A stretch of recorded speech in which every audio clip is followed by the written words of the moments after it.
You're sitting in a sterile, air-conditioned office in Business Bay. You sign a digital contract on a gleaming tablet. Your $50,000 life savings disappears into a government-regulated escrow account. You now own a legal promise of a studio in Jumeirah Village Circle. You have officially entered level 1. The project is currently just a deep hole in the red sand. You visit the construction site every Friday afternoon. You stand behind the chain link fence as desert dust coats your shoes. The temperature hits 48 degrees Celsius. You watch the massive cranes swing heavy steel beams. Every movement is your capital at work. If the market fluctuates by just 2%, your thin margin evaporates. You are gambling on a future that hasn't been built yet. In Dubai, flipping is a high-speed contact sport. You do not want the keys to this apartment. You want the assignment fee from the next person in line. Your phone starts buzzing with WhatsApp notifications at 2 in the morning. Real estate agents from London and Singapore are hunting for ready inventory. You find an investor looking to park cash away from a failing currency. You sell your contract 3 months before the building is finished.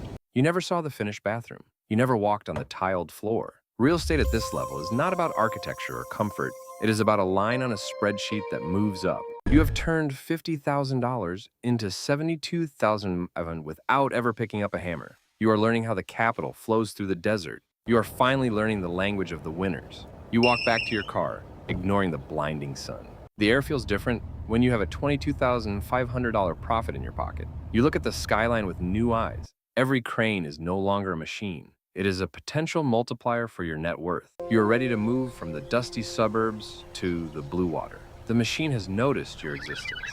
The first rule is quiet but absolute.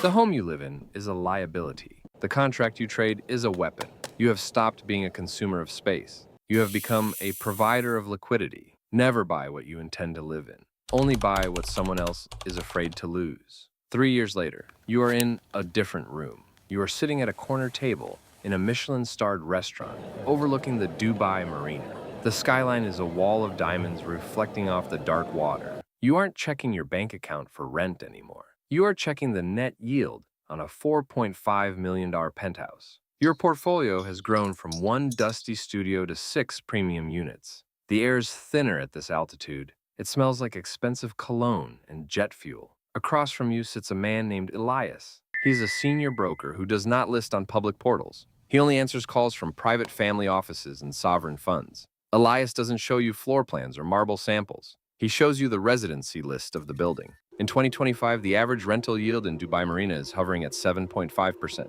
But you aren't chasing rent. You are chasing the 15% year-on-year capital appreciation. You are buying assets that the global elite use as a hedge against inflation. You realize a fundamental truth about level 2. Real estate is no longer about shelter. It is a financial vault made of glass and steel. Capital is inherently social. It wants to sleep where other capital is already resting. You buy the penthouse on the 90th floor, not for the sunset. You buy it because the man on the 91st floor manages a $20 billion fund in Singapore. Proximity is the ultimate currency. If you are in the building, you are in the deal. Then comes the micro hook. You get a notification during the main course. A distressed seller in Geneva needs to liquidate a full floor in the Burj Khalifa. You have 6 minutes to decide before the offer goes to a New York hedge fund. You don't ask about the layout. You ask if the owner on the floor below is still the former prime minister. You close the deal before the waiter brings the espresso.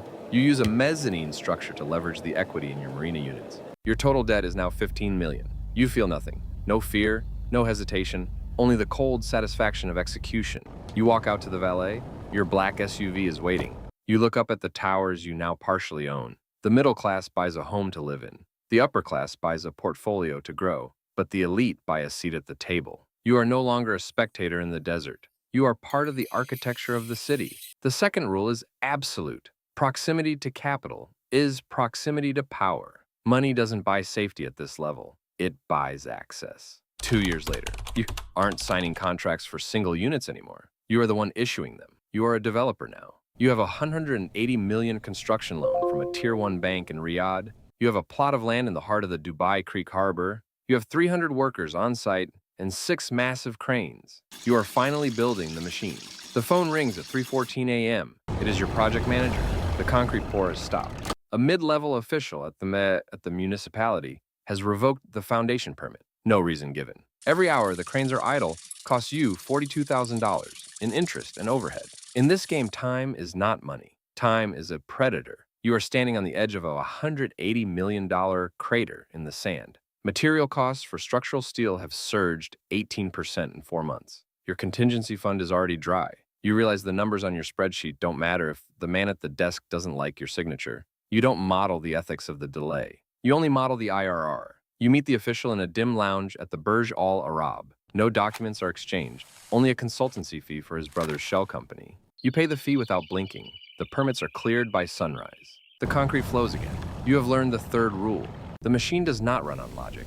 It runs on grease. Real estate at this scale is not an engineering challenge. It is a political one. You don't ask if the deal is executable. At this level, that question is the only one left. If you can't survive the friction, you don't deserve the tower. You look at the rising skeleton of your building through the windshield of your car. It looks like a cage of steel and glass. You are the one who designed it. You are the one who financed it. But as the sun hits the crane, you realize you are also the one inside it. The debt is your heartbeat now. Then you lose a partner. Not because of the numbers, but because they couldn't handle the heat of the machine. You don't replace them. You just absorb their equity. The project moves forward. The city moves forward. You are becoming as hard as the concrete you pour. 5 years later, you aren't answering to banks. You are answering to a kingdom. You are standing in the Tabuk Desert of Saudi Arabia. The wind carries the heat of a furnace and the scent of ancient dust. Beneath your custom boots, the earth is being reorganized. You are no longer building a tower. You are building a $500 billion vision called Neom. You have graduated to level 4. You are the architect of a ghost city. The project is The Line. It is a mirrored glass structure, 70 kilometers long and 500 meters high.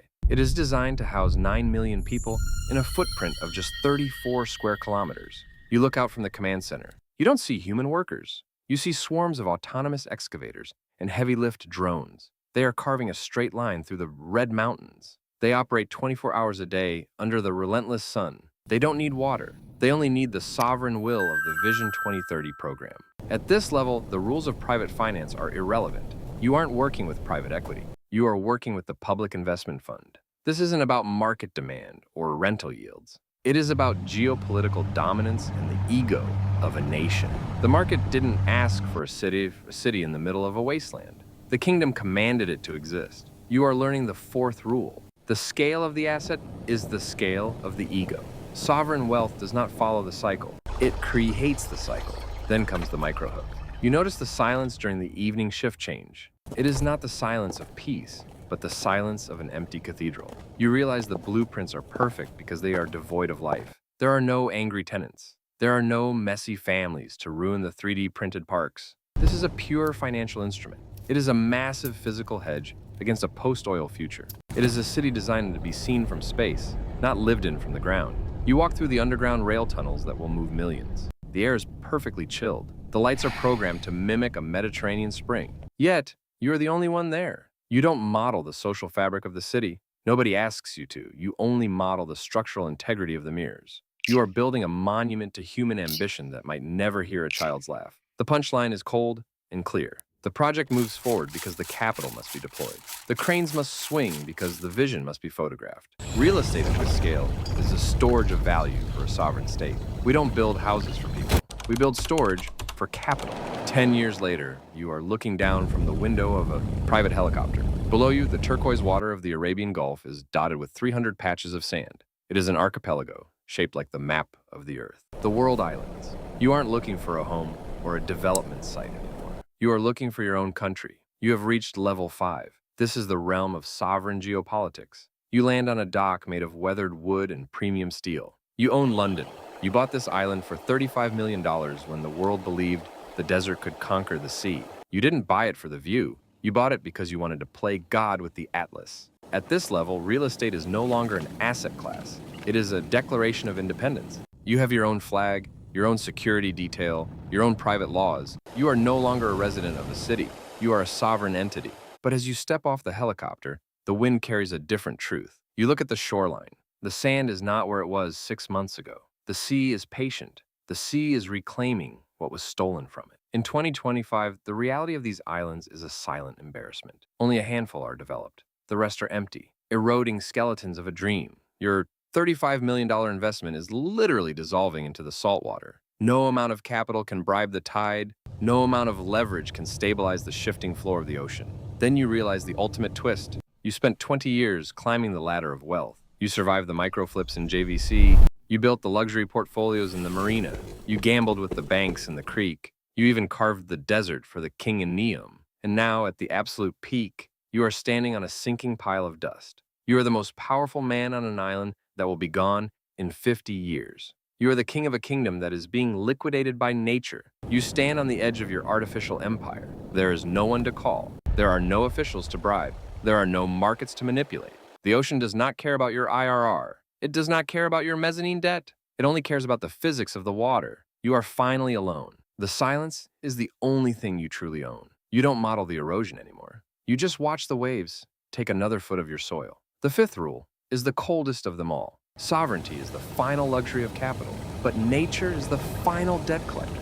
You can build the world, but you cannot make it stay. The machine has given you everything, and now it is showing you that everything is made of sand 48 years later. You are sitting in the private library of the tallest penthouse in the world. The leather of your chair is hand-stitched. The air is chilled to a perfect 21 degrees. Your bones feel the weight of the decades. You look through the floor-to-ceiling glass at the glowing grid of Dubai. You don't see architecture anymore. You see a pulse. You see a breathing organism of debt and desire.